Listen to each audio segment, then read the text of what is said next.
అన్నమాట. అంటే ఏదైతే నవ్వుకి సంబంధించిన యోగాలో ఒక భాగమైంది ఉంటుంది, దానికి సంబంధించిన దాంట్లో నిపుణులు వారితో మాట్లాడి మరికొన్ని విషయాలు తెలుసుకుందాం. నమస్తే సార్, మీ పేరు? నమస్కారం మిత్రుల, నా పేరు మరికంటి వెంకట అడ్వకేట్ ని. Bengaluru law of university certified trainer అండి.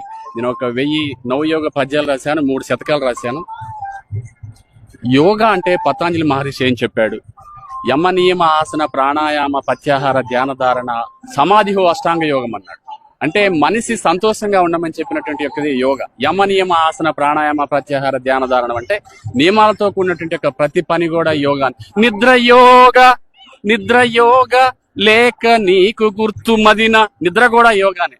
నిద్ర యోగ లేక నీకు మదిన గుర్తు,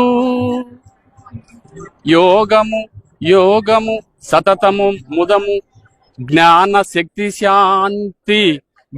శక్తి శాంతి సంతసంబు యోగము, వేదనాపు నవ్వు వెంకటన్న. నిద్ర కూడా యోగానే. ప్రతి పని పరిణితితో స్కిల్ఫుల్ గా ఉండే ఎవ్రీ యాక్టివిటీస్ యోగా.